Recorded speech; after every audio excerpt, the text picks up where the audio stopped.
Beberapa pemimpin dari mitra dagang terbesar Amerika Serikat memberikan reaksi berbeda setelah Presiden Trump mengumumkan tarif sebesar 25% yang akan diberlakukan minggu depan terhadap semua mobil yang diimpor ke Amerika.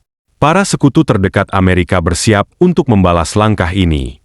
Dalam situasi ini, terlihat jelas bahwa banyak produsen mobil, baik asing maupun domestik, akan terpengaruh. Bahkan, banyak produsen mobil asing memiliki pabrik perakitan di AS, meskipun mereka menggunakan suku cadang yang diimpor.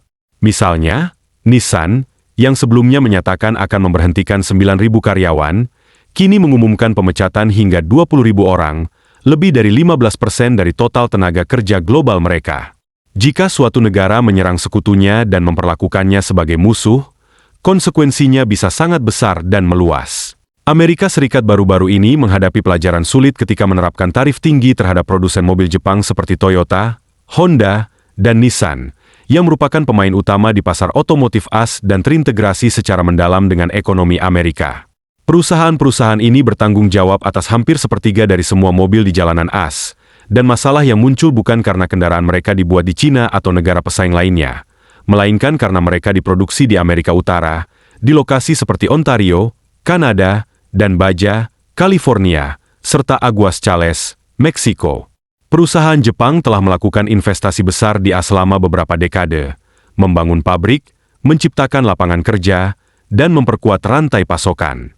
Namun, dengan satu kebijakan, mereka diperlakukan sebagai musuh, memicu reaksi berantai yang dapat mengubah perdagangan global dan mengikis kepercayaan antara sekutu lama. Keputusan untuk mengenakan tarif yang diumumkan oleh Presiden Trump dibingkai sebagai langkah untuk melindungi pekerjaan Amerika dan menyeimbangkan persaingan di industri otomotif, serta dipasarkan kepada publik sebagai upaya ekonomi yang defensif. Namun, kenyataannya jauh lebih kompleks. Sebagian besar kendaraan yang menjadi sasaran bukanlah impor murah yang mengalahkan harga produsen domestik. Mereka dirakit oleh pekerja Amerika di pabrik-pabrik di 27 negara bagian, dengan menggunakan suku cadang yang berasal dari Amerika. Truk Toyota dari Baja, sedan Honda dari Ontario, dan crossover Nissan dari Aguascalientes adalah produk dari rantai pasokan Amerika Utara yang telah terintegrasi dengan baik, yang dibangun selama beberapa dekade berdasarkan perjanjian perdagangan seperti NAFTA dan penggantinya, USMCA. Tarif tidak hanya tidak menghukum praktik perdagangan yang tidak adil, tetapi juga mengganggu kerjasama regional dan mengirimkan pesan yang merugikan kepada sekutu-sekutu Amerika. Bahkan, puluhan tahun kesetiaan tidak memberikan perlindungan ketika politik menjadi prioritas. Angka-angka menggambarkan situasi yang mengkhawatirkan. Pada tahun 2024, produsen mobil Jepang menjual hampir 5,9 juta kendaraan di AS, meningkat 6,3% dibandingkan tahun sebelumnya. Toyota menjadi merek terlaris, diikuti oleh Honda dan Nissan yang menempati posisi ketiga dan keenam. Sebuah surat kabar di Jepang melaporkan bahwa Honda sedang mempertimbangkan untuk memindahkan 90% produksinya untuk pasar AS ke Amerika Serikat sebagai tanggapan terhadap tarif otomotif. Hal ini tentunya menimbulkan kecemasan di Ontario, khususnya di pabrik Honda di Alliston, di luar Barrie, yang mempekerjakan 4.200 orang. Pada tahun 2023, perusahaan-perusahaan ini memproduksi lebih dari 3,2 juta kendaraan di AS, mencakup hampir sepertiga dari total mobil yang diproduksi di dalam negeri. Operasi mereka mencakup 29 pabrik manufaktur, 34 pusat penelitian dan pengembangan, serta ratusan pusat distribusi, yang secara langsung mempekerjakan lebih dari 400.000 orang Amerika.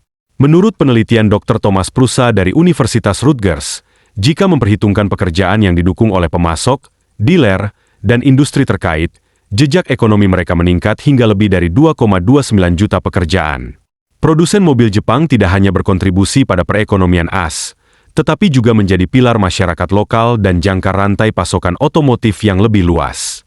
Selain menciptakan lapangan pekerjaan, perusahaan-perusahaan ini juga berinvestasi pada masa depan Amerika. Toyota, misalnya, sedang membangun pabrik baterai senilai $13,9 miliar di Greensboro, North Carolina, yang akan mempekerjakan lebih dari 5.000 orang dan memproduksi baterai untuk kendaraan listrik dan hibrida. Fasilitas ini akan membantu memenuhi permintaan yang meningkat untuk transportasi yang lebih bersih dan mendukung transisi AS menuju ekonomi yang lebih hijau. Honda dan Nissan juga beradaptasi dengan menjajaki kemitraan serta peningkatan teknologi untuk memperluas penawaran kendaraan listrik mereka, seiring dengan peralihan industri menuju elektrifikasi dan otomatisasi. Investasi ini bukan sekadar isyarat, melainkan taruhan strategis di pasar as yang dirancang untuk membentuk masa depan industri otomotif di negara bagian seperti Tennessee, Ohio, dan Alabama. Namun, tarif yang diterapkan oleh Washington mengabaikan kenyataan ini. Alih-alih menargetkan ketidakseimbangan perdagangan yang sebenarnya, kebijakan tersebut justru menyerang sekutu yang telah mematuhi aturan, sehingga merusak kemitraan ekonomi yang telah terjalin selama puluhan tahun. Respons Jepang pun cepat dan penuh perhitungan. Jepang bergerak dengan tenang dan efisien, berbeda dengan negara lain yang mungkin meluapkan kemarahan publik atau menerapkan tarif balasan. Perdana Menteri Shigeru Ishiba berusaha untuk bernegosiasi dengan AS, tetapi segera menyadari adanya perbedaan tujuan. Tokyo pun mengubah strateginya, sementara produsen mobil Jepang menyesuaikan diri untuk meminimalkan dampak. Contohnya, Nissan memangkas produksi model terlarisnya di AS, Rogue, yang terjual sebanyak 245.000 unit pada tahun 2024. Banyak dari kendaraan ini diproduksi di Jepang, sehingga rentan terhadap tarif baru sebesar 25%. Sebagai respons, Nissan mengurangi produksi sebanyak 13.000 kendaraan di pabriknya di Kyushu dalam waktu 3 bulan dan mengalihkan sumber daya ke lokasi lain, memanfaatkan jaringan globalnya. Toyota, di sisi lain, meningkatkan produksi di Thailand untuk menghindari tarif sepenuhnya. Menurut Stephanie Brinley, Direktur Asosiasi di S&P Global, produksi mobil di Jepang bisa turun hingga 20.000 unit per hari. Namun, ini bukanlah reaksi panik, melainkan pelaksanaan rencana darurat yang telah disiapkan sejak lama. Raksasa otomotif Jepang telah membangun ketahanan dalam rantai pasokan mereka sejak ketegangan perdagangan pertama kali muncul pada tahun 2018. Mengantisipasi ketidakstabilan geopolitik, mereka mendiversifikasi basis manufaktur dan bersiap menghadapi skenario seperti yang sedang terjadi saat ini. Ketika tarif diberlakukan, mereka tidak ragu untuk mengaktifkan poros strategis, mengalihkan investasi dan produksi ke Asia Tenggara. Negara-negara seperti Thailand, Vietnam, dan Indonesia muncul sebagai pilar baru dalam manufaktur Jepang, menawarkan biaya tenaga kerja yang lebih rendah, stabilitas politik, dan kebebasan dari ketidakpastian perdagangan AS. Investasi melonjak hampir dalam semalam, dengan miliaran dolar mengalir ke koridor ekonomi timur Thailand, yang kini menjelma menjadi pusat manufaktur otomotif berikutnya di Asia. Mazda mengumumkan investasi sebesar 150 juta dolar untuk membangun lini produksi kendaraan listrik di Thailand, dengan target produksi tahunan mencapai 100.000 kendaraan. Toyota memperluas jajaran kendaraan listriknya menjadi 15 model, membagi produksi di 5 negara untuk melindungi diri dari ketidakstabilan regional.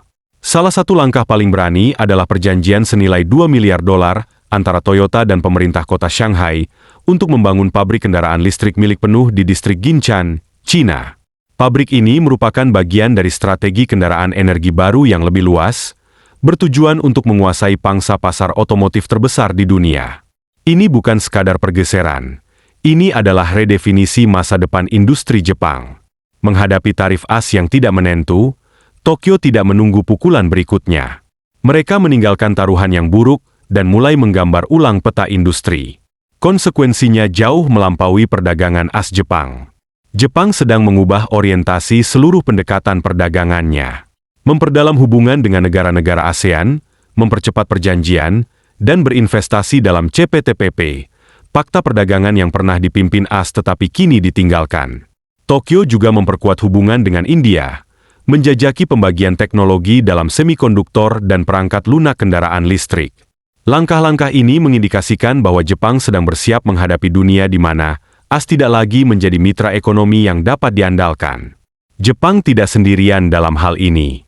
Korea Selatan, Taiwan, dan Vietnam mengamati dengan saksama, mempertanyakan apakah kesediaan Washington untuk mengkhianati sekutu lamanya demi keuntungan politik jangka pendek menjadikan mereka negara berikutnya yang terpengaruh. Sementara itu, Tiongkok memanfaatkan kesalahan Amerika. Ketika AS mengasingkan sekutunya, Beijing memperluas pengaruhnya, terutama di Asia Tenggara, di mana proyek-proyek infrastruktur yang didanai Cina menjamur. Cina juga menjalin hubungan lebih erat dengan Jepang dan Korea Selatan, menawarkan pajak yang lebih rendah untuk barang elektronik Korea, pinjaman murah untuk perusahaan Jepang, dan akses ke pasar yang besar. Ini bukan sekadar bisnis, Ini adalah langkah strategis. Beijing memposisikan dirinya sebagai alternatif stabil bagi Washington yang tidak dapat diprediksi, membangun blok perdagangan Asia yang dapat meminggirkan AS. Jika Jepang dan Korea Selatan memperdalam hubungan ekonomi mereka dengan China, hal itu berpotensi membentuk kembali keseimbangan kekuatan di Asia, melemahkan pengaruh AS dan peran dolar dalam perdagangan global. AS tidak tinggal diam. Para pejabat Amerika menekan Jepang dan Korea Selatan agar menghindari kedekatan yang terlalu erat dengan Beijing, mengingatkan akan konsekuensi seperti berkurangnya dukungan militer, teknologi, atau intelijen. Hal ini menempatkan kedua negara dalam posisi genting, terjebak di antara dua kekuatan besar dunia. Jepang, yang merupakan sekutu setia AS dengan pasukan Amerika yang ditempatkan di wilayahnya, berupaya memperbaiki hubungan, sebagaimana dibuktikan oleh pernyataan Perdana Menteri Ishiba baru-baru ini di pertemuan G7 yang menegaskan solidaritas dengan AS. Di sisi lain, Korea Selatan waspada terhadap catatan hak asasi manusia dan kontrol otoriter Tiongkok, tetapi tetap tergoda oleh insentif ekonomi Beijing, terutama untuk raksasa teknologi seperti Samsung. Ironisnya, kebijakan perdagangan agresif Amerika mungkin justru menjauhkan sekutunya alih-alih menyatukan mereka melawan pesaing. Jika Jepang dan Korea Selatan merasa lebih menguntungkan untuk bersekutu dengan China, AS berisiko dikucilkan dari rantai pasokan penting dan kehilangan kepemimpinannya dalam perdagangan global. Kerusakan sudah mulai terlihat, bukan sebagai kehancuran yang tiba-tiba, tetapi sebagai nasib yang lambat. Pabrik tidak akan tutup dalam semalam, tetapi investasi akan mengering. Model-model baru akan melewati pabrik-pabrik AS, dan para pekerja akan menghadapi lebih sedikit shift. Lanskap ekonomi global sedang berubah saat Tiongkok membangun aliansi baru sementara AS mengisolasi diri. Pertanyaannya adalah apakah Washington menyadari biaya dari tindakannya sebelum terlambat.